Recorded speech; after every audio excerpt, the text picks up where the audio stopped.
November 28th, 2004, Portland, Oregon. Rain hammered against the windows of a small apartment near Portland State University.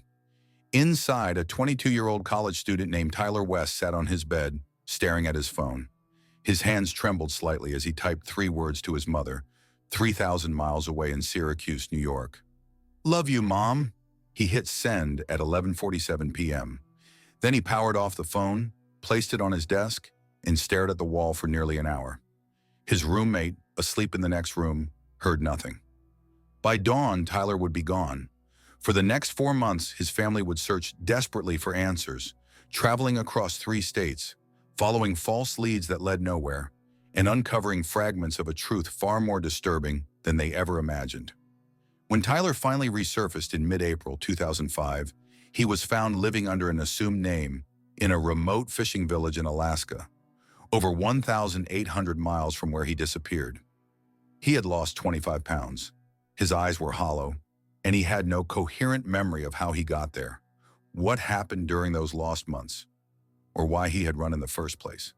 The story he eventually pieced together would raise more questions than it answered, and it would haunt everyone who heard it.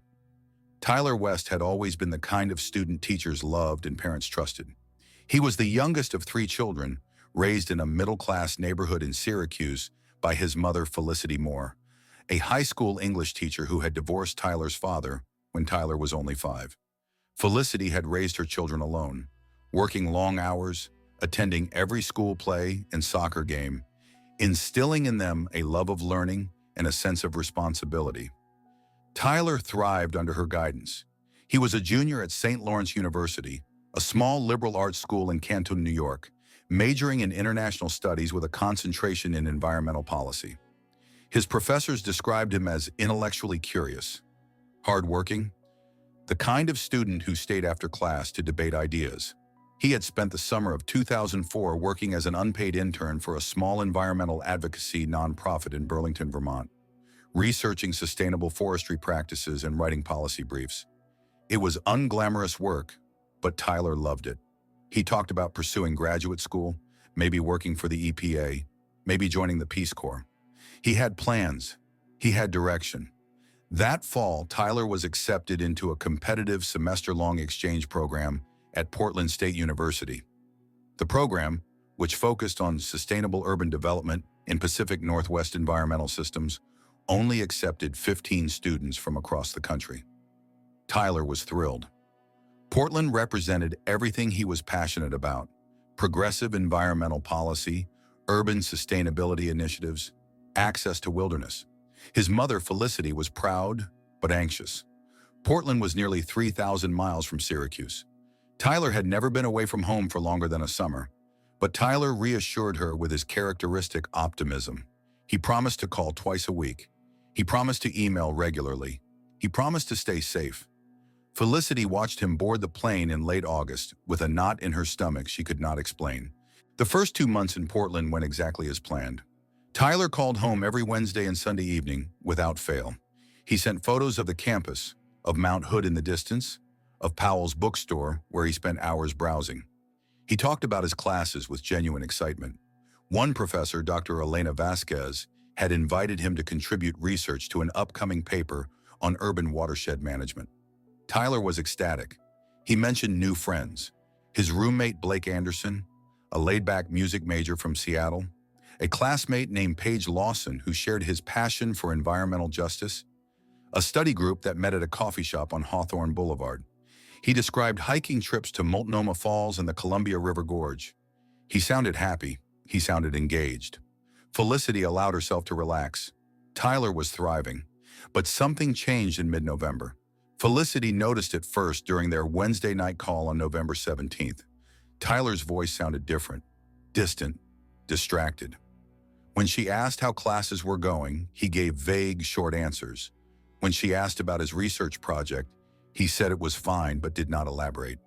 Felicity pressed gently, asking if everything was okay. Tyler insisted he was just tired, stressed about final papers and presentations. He said he had been sleeping poorly.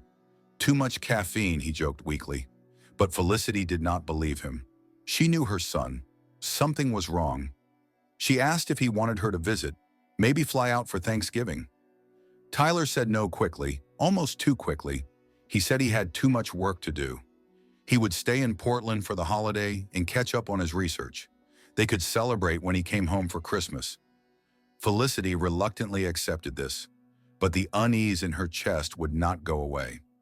Tyler's next call on Sunday, November 21st, was worse. He sounded exhausted, almost hollow. Felicity asked again if he was okay. This time, Tyler hesitated before answering.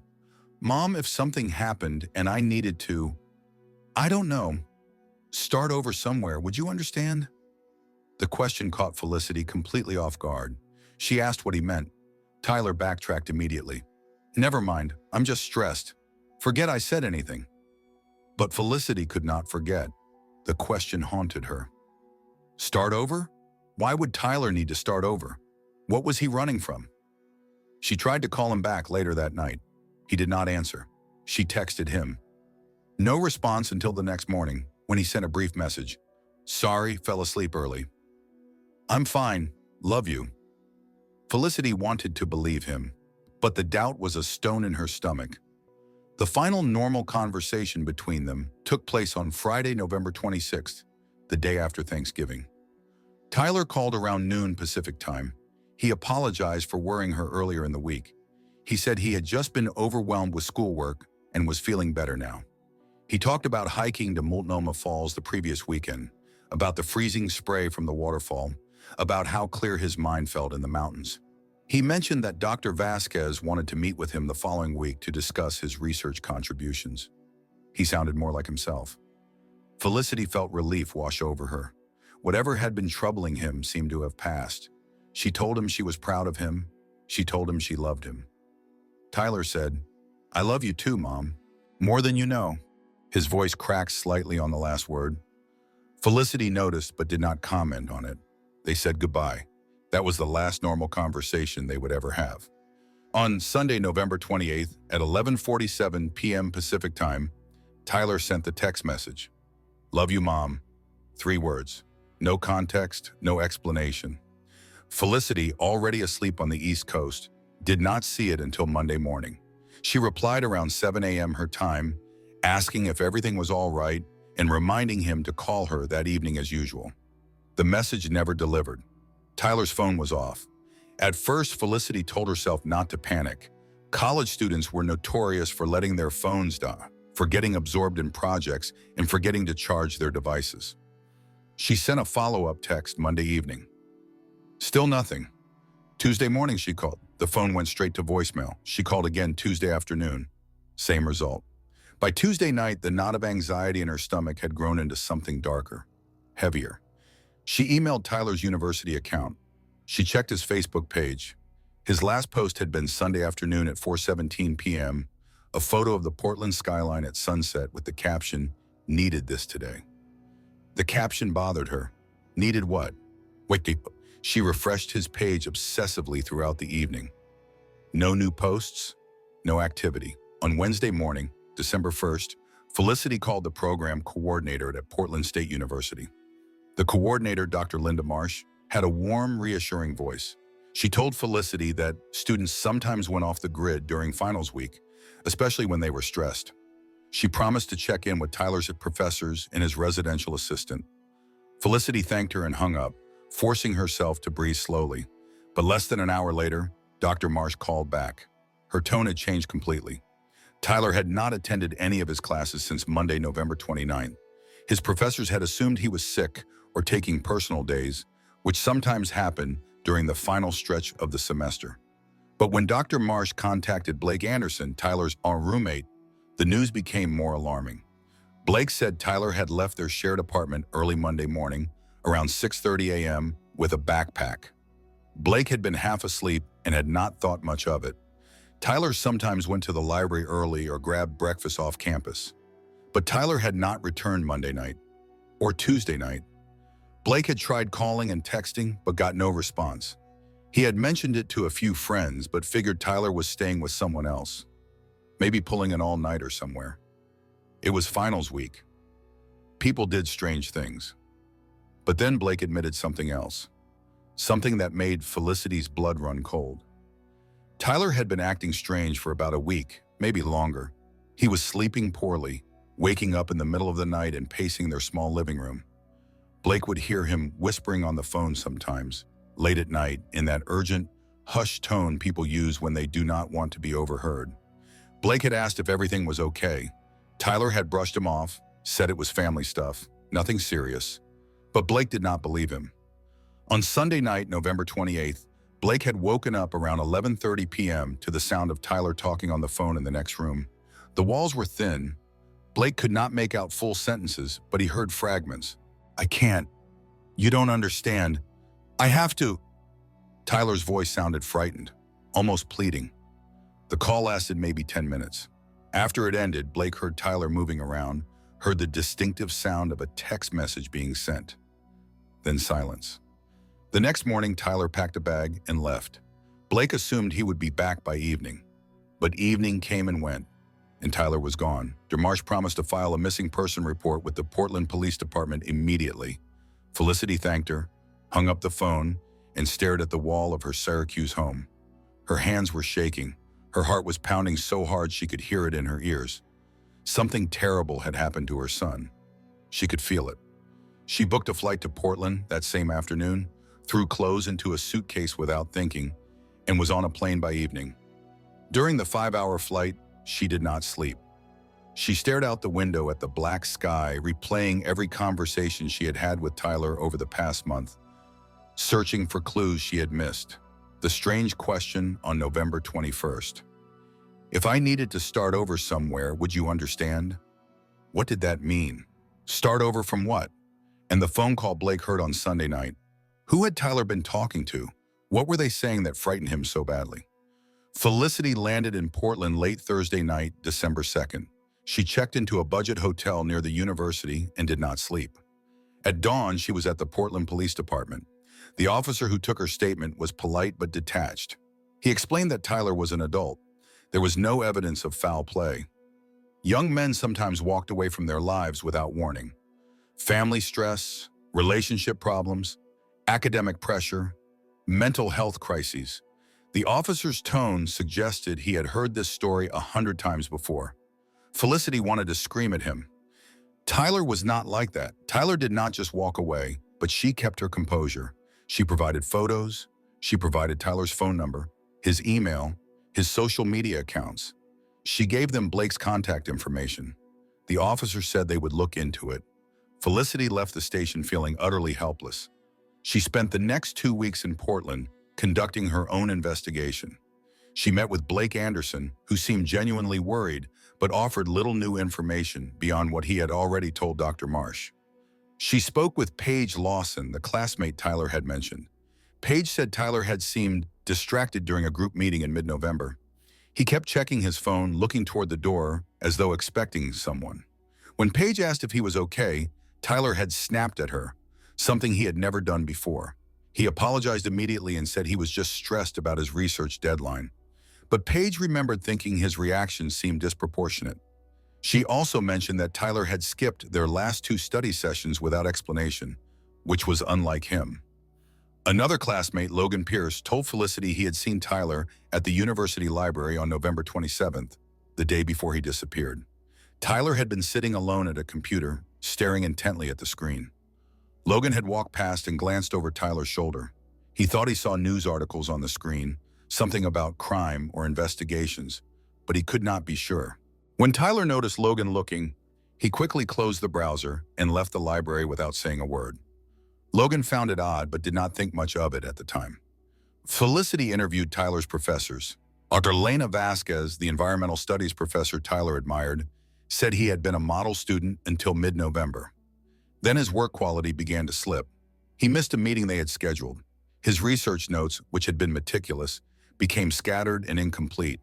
Dr. Vasquez had planned to check in with him, but had not gotten the chance before he disappeared. She seemed genuinely distressed by the news. Felicity also spoke with the residential assistant in Tyler's building. The RA said she had seen Tyler late one night in mid-November, sitting alone in the common room at 2 a.m., staring at his laptop. When the RA asked if he could not sleep, Tyler had looked up at her with an expression she described as haunted. He said he was fine and went back to his room.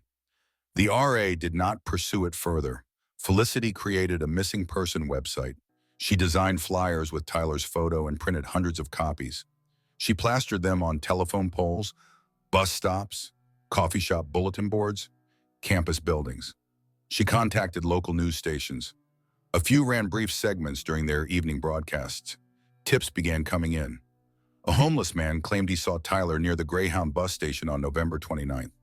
Police checked the station's security footage. It was not Tyler. A woman called saying she saw someone matching his description at a rest stop on Interstate 5 near Eugene. Investigators followed up. Another false lead. Each dead end chipped away at Felicity's hope, leaving her more desperate and exhausted.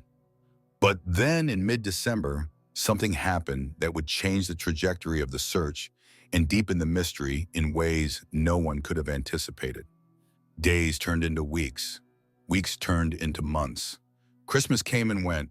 Felicity spent it alone in her Syracuse home, staring at Tyler's empty bedroom, unable to bring herself to take down the decorations he had helped her put up the previous year. She returned to work in January, moving through her classes like a ghost, teaching Shakespeare and Steinbeck to teenagers who had no idea her world had collapsed. She called the Portland Police weekly. They had no updates. Tyler's bank account had not been touched since November 28th. His credit cards showed no activity. His phone remained off. It was as though he had simply ceased to exist. Then, on February 14th, 2005, Felicity received a phone call that reignited her hope and deepened her fear in equal measure. The call came from a man named Aaron Bishop, who identified himself as a commercial fisherman based in Sitka, Alaska. He had seen Tyler's missing person poster online while browsing a true crime forum. Aaron believed he had seen Tyler, not recently, but back in December, shortly after he disappeared. Aaron explained that he had been in Portland for a few days in late November, visiting family for Thanksgiving. On the evening of November 29th, he had stopped at a rest area along Interstate 5, somewhere south of Portland, to stretch his legs and grab coffee. While using the restroom, he had noticed a young man sitting alone in the parking lot, perched on a concrete barrier, staring out at the highway. The man had a backpack beside him and looked disheveled, distressed. Aaron had considered asking if he needed help, but ultimately decided against it. People did not always appreciate strangers inserting themselves into their problems. Aaron had driven on, but when he saw Tyler's photo online months later, the memory came rushing back. He was certain it was the same person, the same face, the same build, even the same backpack. Felicity asked Aaron if he remembered anything else. Aaron thought for a moment, then he said yes. There had been a car parked nearby, a dark blue sedan with tinted windows. The young man, who Aaron now believed was Tyler, had glanced at the car several times nervously, as though he was waiting for someone or afraid of someone. Shortly after Aaron walked away, he saw the sedan's headlights turn on. He did not see what happened next. He had driven away. But the memory had stuck with him. Something about the encounter had felt wrong. Felicity thanked Aaron and immediately contacted the Portland police with this new information. They were skeptical. The sighting was months old. The location was vague. But they agreed to follow up. Felicity, however, could not sit still.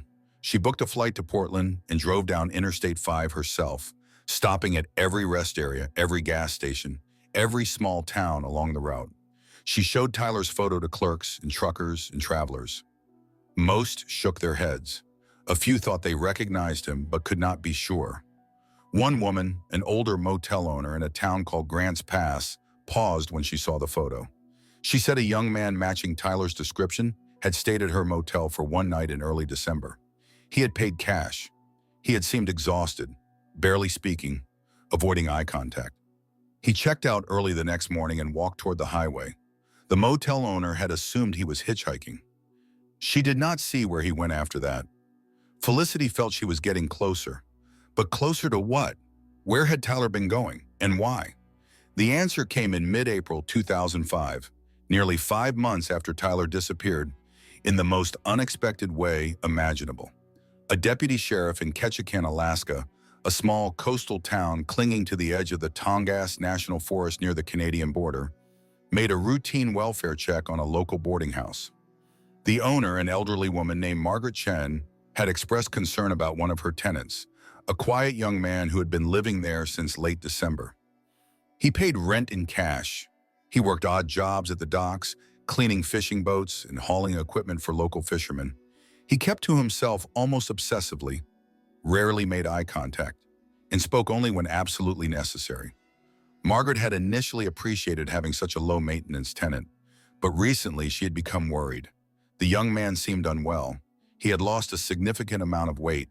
His eyes had a vacant, distant quality that frightened her. One morning she had knocked on his door to deliver mail and found him sitting on the floor of his small room, staring at the wall, unresponsive to her voice. It took several attempts before he even acknowledged her presence. Margaret contacted the local sheriff's office, concerned that the young man might be suffering from mental illness or substance abuse and might need help. Deputy Wayne Harrison arrived at the boarding house that afternoon. He knocked on the door of room 7. A thin, pale young man opened it. He was in his early 20s, with unkempt dark hair that hung past his ears and a scraggly beard that suggested months without proper grooming. He wore a faded flannel shirt 2 sizes too large and jeans that hung loose on his frame. Deputy Harrison introduced himself and asked for identification. The young man hesitated, then said his name was David Carter. He had no ID, no driver's license, no wallet, nothing. Harrison asked where he was from. David Carter said he did not remember. Harrison asked how he had ended up in Ketchikan. David Carter said he did not know. The answers were delivered in a flat, emotionless monotone, as though the young man was reading from a script he did not quite understand. Harrison's instincts told him something was very wrong. He asked David Carter if he would mind coming down to the station to talk. David Carter nodded silently and followed without resistance. At the sheriff's office, Harrison ran David Carter's fingerprints through the national database. The match came back within 20 minutes. David Carter was not David Carter at all. He was Tyler West, a missing person from Portland, Oregon. Harrison stared at the screen in disbelief. The missing person report had been filed back in early December. 4.5 months ago, and this young man had been living in Ketchikan, working at the docks, calling himself by a false name, with no apparent awareness of who he actually was. Harrison immediately contacted the Portland Police Department, who in turn contacted Felicity Moore. Felicity received the call late on a Thursday evening, April 14, 2005. She had just returned home from her teaching job, exhausted and numb from months of fruitless searching. When her phone rang and she saw an Oregon area code, her heart leapt. She answered, her voice shaking. The Portland detective on the line told her that Tyler had been found. He was alive. He was in Alaska. Felicity's knees buckled. She collapsed to the floor of her kitchen, the phone pressed to her ear, unable to speak. The detective continued, explaining that Tyler was physically unharmed, but appeared to be suffering from severe memory loss and dissociation. He was being held at the Ketchikan Sheriff's Office for observation. Arrangements were being made for a psychiatric evaluation. Felicity should fly to Alaska as soon as possible. Felicity could barely process the words. Tyler was alive. Alive. After 4.5 months of nightmares, of fearing the world, of imagining his body in a ditch or a river, he was alive. But Alaska? Memory loss? None of it made sense. She booked the first available flight, leaving early the next morning. The flight from Syracuse to Ketchikan required 2 connections and took nearly 15 hours. Felicity sat rigid in her seat, unable to eat, unable to sleep, her mind spinning through 1,000 questions. What had happened to her son? How had he ended up in Alaska? Why did he not remember who he was? She replayed every moment of their last conversations, searching for clues, for warnings she had missed. When the plane finally touched down in Ketchikan, a small rain-soaked town surrounded by towering spruce trees and gray ocean, Felicity felt as though she had entered another world. A local officer met her at the airport and drove her directly to the sheriff's office. She barely registered the scenery. Her entire focus was on the moment ahead. When Deputy Harrison led her into a small conference room, Felicity saw her son for the first time in nearly 5 months. He was sitting in a plastic chair, wrapped in an oversized gray sweatshirt someone had given him, staring at his hands. Felicity barely recognized him. He had lost at least 25 pounds, maybe more. His face was gaunt, hollow-cheeked, his skin pale and unhealthy looking. His hair was long and unkempt. his beard patchy and uneven. But it was his eyes that broke her heart. They were empty, vacant, as though the person she knew, the bright, curious, ambitious son she had raised, was no longer there. Felicity whispered his name. Tyler. He looked up slowly, his expression blank. For a terrible, agonizing moment, there was no recognition. He stared at her as though she were a stranger. Felicity felt her chest tighten, felt tears streaming down her face. Then something shifted. Tyler's eyes focused. A flicker of something, confusion, maybe fear, crossed his face. His lips moved. Mom? The word was barely audible. Felicity rushed forward and pulled him into her arms. He did not hug her back. He just stood there, limp and unresponsive, as though he had forgotten how to embrace someone. Felicity held him anyway, sobbing into his shoulder, feeling the sharp angles of his bones through the sweatshirt. Over the next several days, Felicity stayed in Ketchikan while doctors and psychologists evaluated Tyler. The diagnosis was dissociative amnesia, a rare psychological condition in which the mind blocks out traumatic or overwhelming experiences as a protective mechanism. Tyler's memory was severely fragmented. He remembered leaving his apartment in Portland on the morning of November 29th. He remembered feeling an overwhelming, inexplicable sense of panic. He remembered walking to a main road and hitchhiking south on Interstate 5. He remembered the rest area where Aaron Bishop, the fisherman who had called Felicity months earlier, had seen him. And he remembered a dark blue sedan with tinted windows. But beyond that, everything became murky and disjointed. He had vague, dreamlike impressions of being in a car with someone, of driving through dense forests, of rain pounding on the windshield. He remembered cold. He remembered fear. But he could not recall faces. He could not recall conversations. He could not explain how he had traveled from Oregon to Alaska, a distance of over 1,800 miles. He did not remember boarding a ferry, which would have been necessary to reach Ketchikan. He did not remember arriving in the town. His first clear memory after Portland was waking up in a small, cold room in late December with no idea where he was or who he was.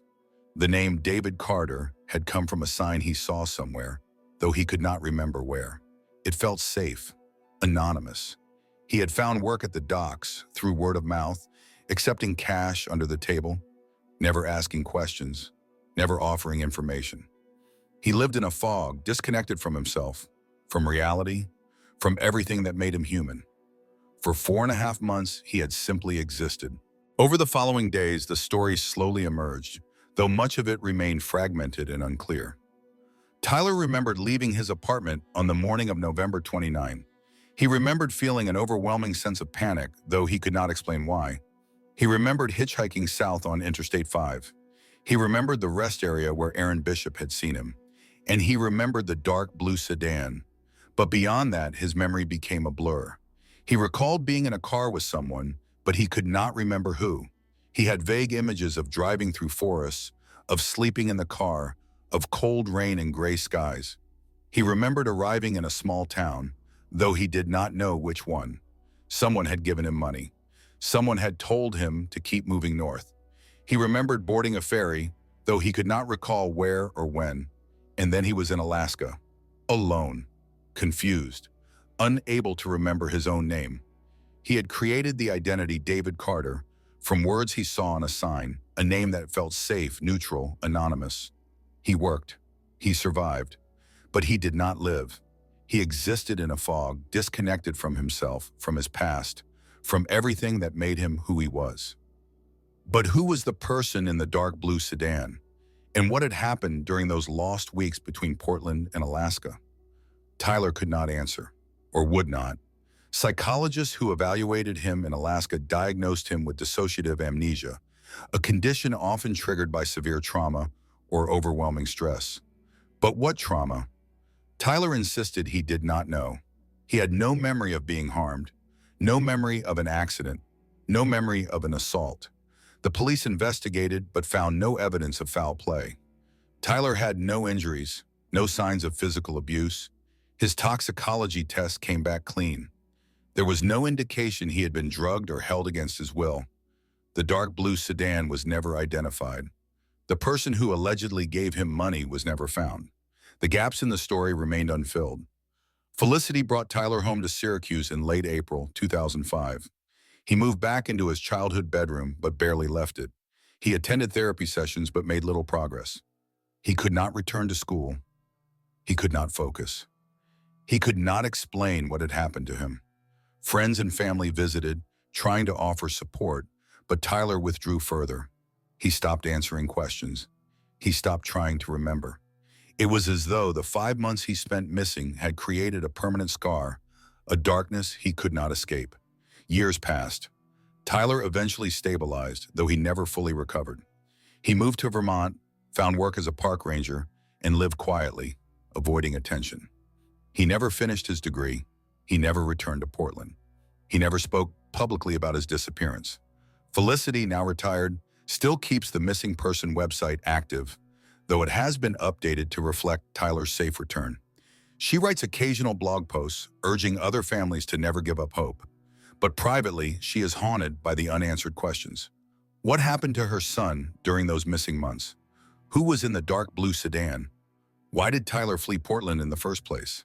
And why, after all these years, does he still refuse to talk about it? In 2018, a podcast dedicated to unsolved disappearances featured Tyler's case. The episode generated renewed interest, and several tips came in. One stood out.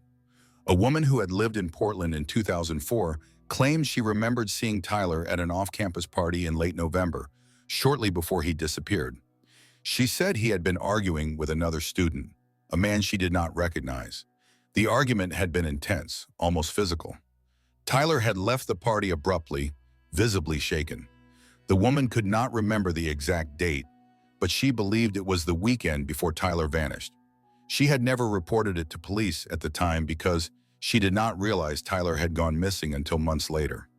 When investigators attempted to follow up on this lead, they hit a dead end. The party had been informal, no guest list, no way to identify the mysterious man Tyler had argued with. Portland State University had no record of any incidents involving Tyler during that time period. The lead went nowhere. Another theory emerged in online forums dedicated to the case. Some speculated that Tyler had been involved in something illegal, possibly drug-related, and had fled to avoid consequences. But there was no evidence to support this. Tyler had no history of drug use. His friends and professors described him as responsible, straight-laced, focused on his studies. Others suggested he had suffered a mental health crisis, a psychotic break that caused him to flee and lose his identity. But the psychological evaluations in Alaska found no indication of psychosis or schizophrenia. The dissociative amnesia diagnosis remained the official explanation, but it did not account for the specifics of his journey. How had he traveled from Oregon to Alaska? Who had helped him? And why? One investigator who worked the case, Detective Miles Harrington of the Portland Police Department, retired in 2010, but remained quietly obsessed with Tyler's disappearance. In an interview years later, Harrington admitted he believed Tyler knew more than he was saying, not out of malice, but out of fear. Harrington suspected that something had happened to Tyler, something traumatic enough to trigger the memory loss, but also something Tyler was terrified to confront. Perhaps he had witnessed a crime. Perhaps he had been threatened. Perhaps someone had convinced him that speaking out would put him or his family in danger. Harrington tried multiple times to re-interview Tyler, but Tyler always declined. He wanted the past to stay buried, and so it remained. Felicity Moore still does not have closure. She has her son back physically, but emotionally he remains distant, locked behind a wall she cannot penetrate. She wonders if he will ever tell her the truth. She wonders if he even knows the truth himself. On the anniversary of his disappearance each year, she lights a candle and sits in silence, thinking about the 5 months her son was gone, the fear that consumed her, the relief when he was found, and the lingering ache of unanswered questions. Tyler calls her occasionally, brief conversations that never venture into the past. He tells her he is okay. He tells her he loves her, but he never tells her what happened, and Felicity has learned to accept that she may never know. The case of Tyler West remains one of the most baffling missing person cases in Pacific Northwest history. Not because he was never found, but because even after being found, the mystery only deepened. Where was he for those 5 months? How did he end up in Alaska? Who was in the dark blue sedan? And what happened during the lost weeks that his mind has locked away? These questions may never be answered. Tyler West vanished on November 28, 2004. He was found on April 14, 2005. But in many ways, a part of him never came home at all. Experts in trauma and memory offer some insight. Dr. Naomi Freeman, a psychologist specializing in dissociative disorders, suggests that Tyler's brain may have created the amnesia as a protective mechanism. When the mind encounters something too painful or terrifying to process, it can compartmentalize the memory, effectively erasing it from conscious awareness. This does not mean the memory is gone. It is simply hidden, locked away where it cannot cause harm. But the problem, Dr. Freeman explains, is that these hidden memories do not simply disappear. They manifest in other ways: anxiety, depression, nightmares, a pervasive sense of unease that never fully goes away. Tyler exhibits all of these symptoms. He lives with a constant, low-level fear that he cannot explain. He avoids certain places, certain situations, certain conversations. He has never been able to articulate why. His subconscious knows, but his conscious mind does not, and therein lies the tragedy. Some who knew Tyler before his disappearance have noted changes in his personality that began in the weeks leading up to November 28th.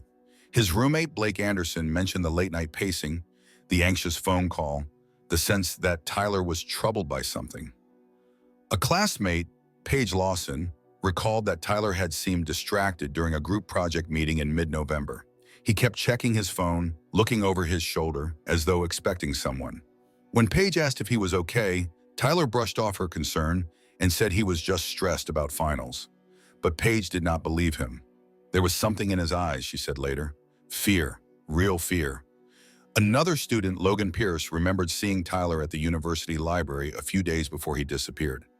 Tyler had been sitting alone at a computer terminal, staring at the screen with an intensity that seemed unusual. Logan, curious, had glanced at the screen as he walked past. Tyler had been reading news articles, though Logan could not see the specifics. When Tyler noticed Logan looking, he quickly closed the browser and left the library. Logan thought it was odd but did not dwell on it. Only later, after Tyler vanished, did these small moments take on greater significance. They suggested that something was troubling Tyler in the days before his disappearance, something he did not share with anyone, something that may have driven him to flee. But what? One theory that has gained traction among internet sleuths involves a potential connection to a series of unsolved crimes in the Pacific Northwest during the early 2000s. Between 2003 and 2005, several young men in Oregon and Washington went missing under mysterious circumstances. Most were eventually found, but their cases shared eerie similarities. They were all college-aged. They all disappeared without warning. They all resurfaced weeks or months later with little to no memory of what had happened. Some investigators suspected a pattern, possibly the work of a predator or criminal network. But no concrete evidence ever emerged, and the cases were never officially linked. Tyler's disappearance fits the profile, but attempts to connect his case to the others have been inconclusive. The FBI reviewed the pattern in 2006 but found no definitive link. The investigation was closed. Still, the coincidence remains unsettling. Felicity has considered every theory, read every online post, followed every lead. But in her heart, she knows the answer lies with Tyler. Only he knows what happened. And for reasons she may never understand, he has chosen not to share it. Perhaps he genuinely does not remember. Perhaps the trauma was so severe that his mind has locked it away permanently. Or perhaps he remembers everything and has simply decided that some truths are too dangerous to speak aloud. Felicity does not know which possibility is worse. In 2020, during the COVID-19 pandemic, Felicity and Tyler spoke on the phone more frequently. The isolation of lockdown seemed to soften something in Tyler, made him more willing to connect. During one call, Felicity gently asked if he ever thought about Portland. There was a long silence. Then Tyler said, "Every day." Felicity asked if he remembered anything new. Another pause. "I remember being afraid," Tyler said quietly. "I remember wanting to disappear. I remember thinking that if I just kept moving, I could outrun whatever was chasing me." Felicity asked what was chasing him. Tyler did not answer. After a moment, he changed the subject. It was the closest he had ever come to acknowledging that something specific had happened. But it was not enough, not for closure, not for understanding. The website Felicity created in 2004 remains active, though she no longer updates it regularly. It serves as an archive, a digital monument to the 5 months her son was missing. Visitors to the site can read the timeline of events, view photos of Tyler before and after his disappearance, and leave comments. Many comments are from other families who have experienced similar tragedies. They share their stories, offer support, and thank Felicity for giving them hope. One recurring theme in the comments is the idea that finding a missing person is not always the end of the story. Sometimes it is just the beginning of a different kind of pain. The not knowing, the permanent question mark, the shadow that never fully lifts. Tyler West is alive. He is safe. He has rebuilt a life for himself, however quiet and constrained. But the mystery remains. On November 28, 2004, he walked out of his apartment in Portland, Oregon, and disappeared into a void. When he emerged 5 months later, he was a different person. The Tyler who loved hiking and environmental policy and late-night phone calls with his mother was gone. In his place was someone quieter, harder, haunted by ghosts he could not name. What happened to him during those lost months? Who was in the dark blue sedan? Why did he run? And what is he still afraid of? These questions linger, unanswered and perhaps unanswerable, hanging over his story like a fog that will never fully clear. Tyler West was found, but the truth about his disappearance remains missing.